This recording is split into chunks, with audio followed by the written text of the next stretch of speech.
Lula voltou a Belém com o objetivo de destravar conversas no que é a reta final da COP30. O presidente brasileiro reuniu-se com negociadores de diversos países, mas, no final do dia, deixou a capital do Pará.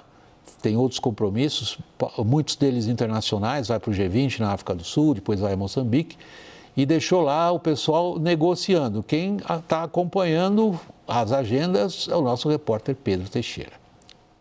Lula centrou os encontros especialmente em dois assuntos: financiamento para países em desenvolvimento se adaptarem às mudanças climáticas, com o Brasil mirando alcançar a cifra de 1 trilhão e 300 bilhões de dólares por ano para estas ações, e a necessidade de superação do uso de combustíveis fósseis. Um dos resultados concretos colhidos pelo Brasil foi o anúncio de que a Alemanha destinará 1 bilhão de euros ao Fundo Florestas Tropicais para Sempre. A iniciativa visa incentivar países a preservar suas florestas por meio de pagamentos por áreas não desmatadas e é vista como uma das principais iniciativas do Brasil durante a COP30. O primeiro rascunho da carta final da COP pressiona os países ricos a estabelecerem cronogramas para a destinação dos recursos às nações em desenvolvimento. E reconhece que apenas com esse apoio é que os países mais pobres poderão avançar na pauta. O Brasil também propõe triplicar a participação de energias renováveis na matriz global até 2030. A ideia de transição para o fim dos combustíveis fósseis, porém, ainda encontra resistência entre grandes produtores de petróleo, como Arábia Saudita, Rússia e Irã. Não é apenas um pouco de dinheiro, é transferência de tecnologia, de conhecimento, é ajudar os países a dar um salto de qualidade. Em relação às NDCs, sigla para Contribuições Nacionais Determinadas, o Brasil quer que as revisões passem a ser anuais e não mais a cada 5 anos. É por meio desse instrumento que os países apresentam metas de redução de emissões de poluentes. O compromisso com resultados quantificáveis e maior transparência sobre seu cumprimento tem sido a principal exigência dos países ricos para fortalecer o financiamento climático. Nesta pauta, o Brasil também encontra empecilhos com a China, que planeja revisar sua NDC apenas em 2028. Normalmente, Tiago, vou te pedir licença, a gente começa sempre com o nosso convidado. Eu vou começar com o Caio hoje, nosso repórter na rua de Belém, não é bem na rua, né, Caio? Na Blue Zone que você está. Caio, vamos ao sério. Como é que você está vendo essas negociações, Caio, em termos da capacidade da diplomacia brasileira de obter o tipo de compromisso que ela se propõe a obter, que até agora ninguém obteve? Bom, vamos lá, William. É uma negociação complexa, difícil, você colocou aí na sua abertura, algo muito sutil, palavra por palavra, colchete por colchete, texto por texto, né? Muito difícil, portanto. Ainda mais um contexto geopolítico internacional que a gente sabe influenciando tudo o que está acontecendo aqui. O que eu notei hoje muito intensamente é que tem vários Brasis aqui. Você tem o Brasil Marina Silva, você tem o Brasil Itamaraty, e você tem o Brasil presidência da COP, e você tem o Brasil presidência da República. E aí, para cada um desses, não é que são rivais, obviamente, mas há diferentes estratégias, e eu vou colocar aqui o que para a gente é o principal termômetro de sucesso, talvez, dessa COP em termos de política doméstica, que é a inclusão de um mapa para o fim do petróleo no texto final. A diplomacia brasileira, ela tem apostado em um caminho do meio, uma menção branda, que não comprometa os demais países a abraçar um roteiro. Por quê? Porque ela acha que assim ela não cruza a red line, a linha vermelha que tem sido colocada pelos países árabes nesse assunto, pelos africanos que não querem mais compromissos, pela China que acha que país em desenvolvimento não tem que acabar com o petróleo. Mas o Brasil Marina Silva né? A ministra Marina Silva tem alertado, inclusive a portas fechadas, pelo que eu consegui levantar hoje nas reuniões de bastidores aqui, em que estava o presidente da COP, André Corrêa do Lago, o presidente Lula e Marina, tem pressionado, tem exigido e tem pedido e cobrado que a presidência brasileira da COP, portanto os diplomatas brasileiros, não cedam a essas pressões desses outros países. Então é uma costura fina não só para o mundo, mas até mesmo para dentro. Porque a presidência brasileira da COP avalia que se puser o mapa do roteiro na mesa e no tabuleiro, vai atrapalhar aqueles outros 4 pontos de financiamento climático, metas mais ousadas de redução de emissão de gases, relatórios de transparência e fim de medidas de comércio unilaterais travestidas de protecionismo verde. É isso que é o cenário, pelo menos, nesta quarta-feira à noite aqui na Blue Zone, William. Nesse cenário, Thiago, que o Caio descreveu em detalhes, mas a simplificação dos detalhes dele é um cenário altamente complexo, onde um tipo de proposta se caminha muito, prejudica outras que não podem andar. O Brasil pretende que elas andem de forma razoavelmente coordenada. Você vê nesse cenário uma chance de ruptura do impasse atual? Olha, a chance existe, mas o governo brasileiro ele vem tratando muito mais em cima do risco, do medo de dar errado, do que necessariamente buscando a oportunidade de dar muito certo. Ou seja, a manchete de que a COP não deu certo é percebido diplomaticamente, e para o Lula pessoalmente, como um problema muito maior. Então, a construção que vem desde o início, onde a composição da mesa muitas vezes é mais importante do que o conteúdo que está sendo discutido na mesa, já indica que é um governo que está mais preparado e preocupado em atingir algo que de repente não termine ali mesmo, mas que gere uma continuidade de conversa, porque uma continuidade de conversa também previne a percepção de um eventual fracasso, ou eventualmente de uma promessa exagerada de que a COP teria determinados acertos ou determinadas definições que no fim não aconteceram. Para o Lula, isso é uma situação muito forte e muito importante de exposição pessoal. Ele vem de uma entrevista no New York Times, ele vem de capa de jornais por conta da disputa com Trump. Ele não pode perder o momentum internacional dele, que ele vê com grande importância, mas isso faz com que a tomada de risco seja menor. É sempre um grande risco para um chefe de governo de Estado, como é o caso do Lula na COP30, Lorival, quando ele vê o que sai dali como uma vitória ou derrota pessoal. Ele esteve hoje à altura do desafio? Não, acho que o presidente Lula, aliás, o que é bastante habitual, né, ele às vezes adota um tom muito demagógico, né, no discurso dele e parece mirar muito mais no eleitorado dele, visando a eleição do ano que vem, capitalizando até mesmo naquela controvérsia em torno da declaração do chanceler alemão sobre a cidade de Belém, do que propriamente numa postura mais pragmática, mais técnica e mais diplomática também. Dito isso, eu acho que a grande aposta dessa COP, algo que é promissor, que pode trazer algum avanço que, historicamente, dentro da COP é absolutamente crucial, é esse compromisso que vem se concretizando e que já reúne 80 países em direção a, futuramente, estabelecer uma meta de fim do uso dos combustíveis fósseis. Isso é a grande questão, na verdade, do aquecimento global, é o grande causador das mudanças climáticas, é uma meta ambiciosa e que, de repente, a gente está vendo, provavelmente não haverá nada de muito substancial, de muito material para esta COP especificamente, mas está se preparando um terreno para que essa discussão deixe de ser um tabu, deixe de ser afastada de forma bastante enérgica pelas potências do petróleo e se normalize essa discussão para que se estabeleçam metas nos próximos anos. Eu acho isso bastante valioso. Daniel, e você?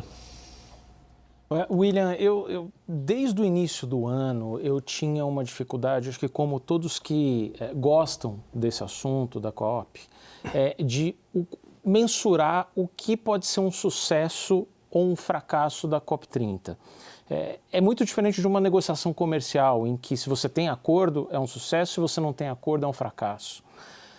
No caso da COP, o que os últimos dias, as últimas 2 semanas acabaram nos mostrando, e que não era claro no início do ano ou algumas poucas semanas atrás, é que a gente encontrou 2 formas de medir o sucesso.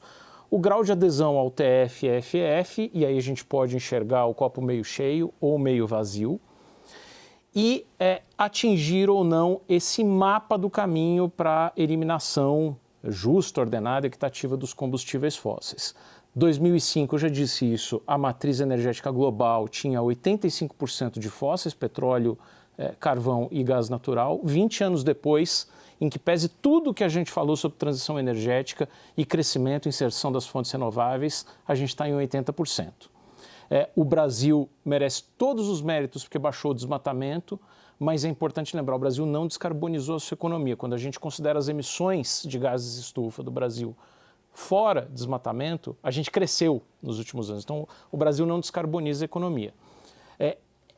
O Brasil emplacará certamente um golaço se conseguir esse mapa do caminho, mas enfrenta a resistência dos suspeitos habituais. Hoje, a nossa colega Ana Carolina Amaral traz uma informação muito relevante, que é da resistência da China, falou com delegados da comitiva chinesa na COP, isso é altamente relevante. E me parece que um outro ponto relevante para concluir e arrematar, que a gente não pode desconsiderar, é, no final das contas, nesse embate entre Austrália e Turquia, quem ficou com a COP31, que é a Turquia. A Turquia é fortemente apoiada pela Rússia, pela Arábia Saudita e, em certa medida, pela China, que se opõem à discussão. Então, ter o mapa do caminho, ótimo, tomara que tenhamos no final dessa COP, mas como a presidência turca vai tratar desse assunto, me parece que assim não cheira bem. Você entendeu esse mapa do caminho, Thais? Eu entendi. Presta pra gente. Não, eu entendi. É uma forma de você mensurar. Se você quer fazer realmente a transição energética, se você quer substituir o combustível fóssil, você tem que determinar, tem que fornecer o caminho, apresentar o caminho de como é que você vai fazer essa substituição. O Brasil, por exemplo, que disparou na geração da energia limpa, ficou tão para trás no investimento em transmissão e distribuição dessa energia que a gente corre risco de ter apagão de tanto energia limpa que a gente gera. Então, o mapa do caminho um pouco mostra para os países onde não é só o quanto de investimento, mas é qual tipo de investimento os países precisam fazer para caminhar para uma substituição.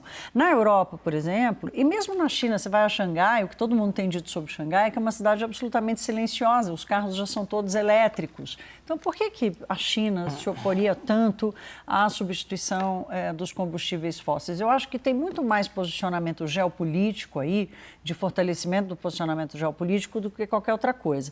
Eu fiquei me perguntando, por exemplo, a quantidade de CEOs, de empresários, todas as empresas, a quantidade de empresas que estiveram presença, marcaram presença na COP30 foi muito impressionante. Por quê? Porque as empresas, por mais que Trump tenha chegado, tenha dado permissão para que esse assunto deixe de ser uma prioridade, no fim das contas, os negócios de médio e longo prazo não podem escapar disso, porque até nós estamos falando aqui de uma questão de custo. Quanto vai custar fazer a transição energética e como é que a empresa se mantém? Então, o mapa do caminho, eu acho que, eu concordo com o Lorival, eu consigo ver uma iniciativa que tem chances de continuar para frente. Eu só não sei em que velocidade, em que intensidade isso vai acontecer. Posso colocar uma informação? Claro, à vontade. Não, o problema da China é que essa energia elétrica ela é gerada pelo carvão. Pelo carvão, exato. Quando eu falei, eu lembrei. E a própria indústria também usa muito a energia do carvão. Então, a China está avançando muito, mas ainda tem que avançar muito mais. Eu queria puxar esse ponto que você estava mencionando agora, Thais. A gente teve nessa COP30 uma participação muito grande de grupos não governamentais. E aí eu estou colocando não as ONGs, eu estou colocando todos os grupos da sociedade civil organizada dos setores de economia. O presidente Lula fez referências hoje muito enfáticas à participação de movimentos sociais. E na divisão de grupos que o Brasil criou para negociar o comunicado final, estão ali os países emergentes, os países ricos, os movimentos sociais, que incluem indígenas, MST e outros mais, e os grupos empresariais privados aos quais o Lula mal se referiu hoje no discurso dele. Quem está pesando nessa costura final?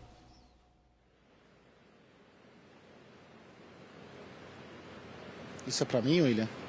Afirmativo para você, Caio, na Blue Zone.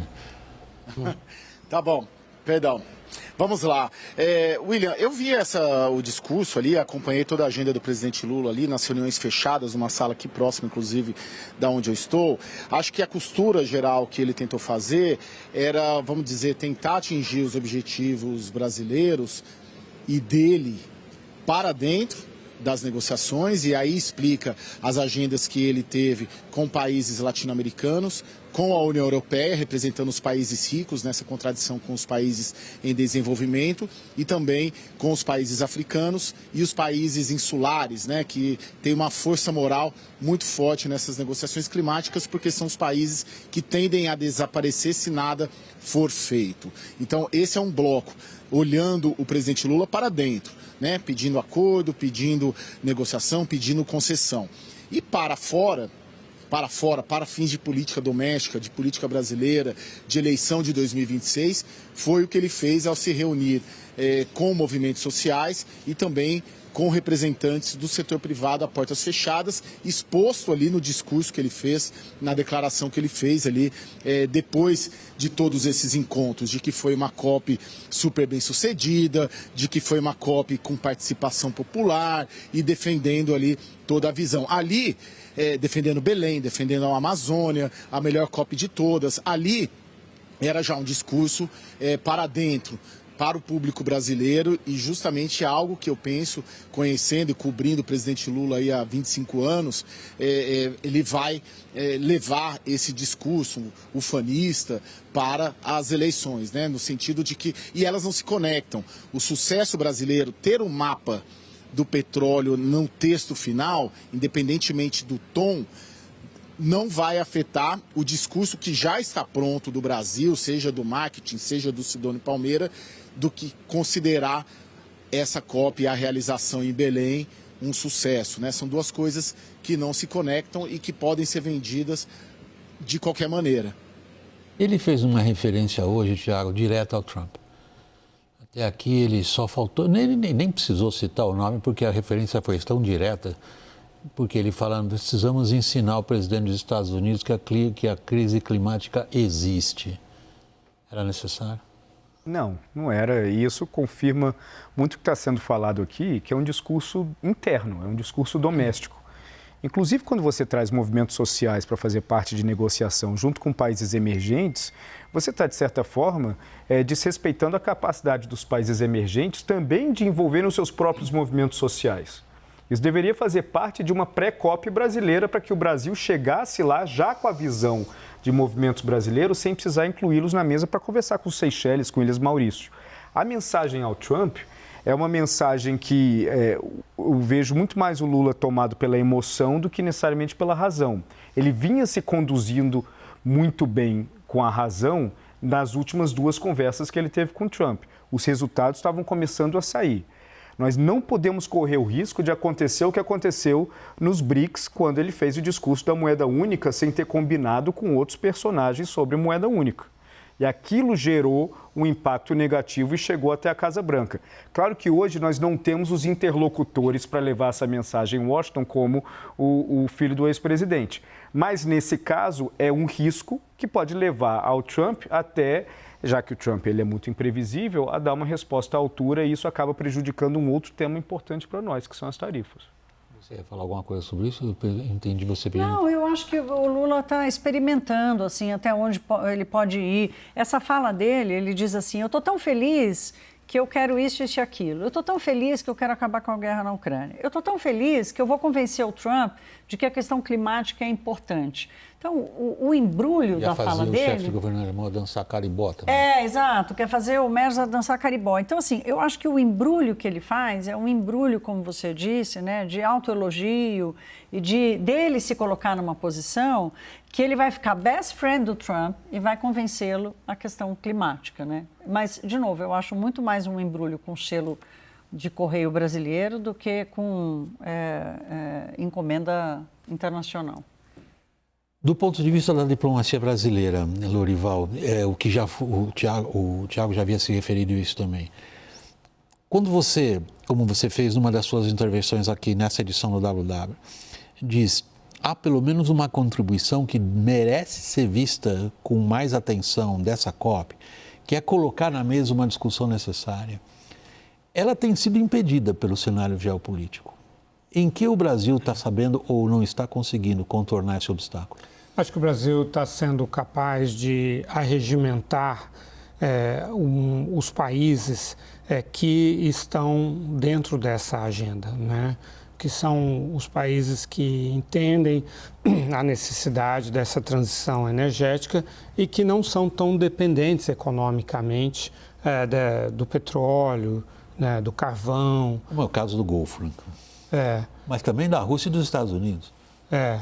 Então, acho que é isso que dá para fazer, né, William? Não dá para você mudar as realidades internas dos países, dá para você unir os países que estão nessa frente para que eles juntos, coesos, possam pressionar aqueles países que estão contra essa agenda. Eu acho que, aparentemente, o Brasil, junto com vários outros parceiros aí, com a ONU e com outros países, está cumprindo esse papel. Eu acho isso bastante importante. Parece que o Caio quer... Caio, por favor, prossiga.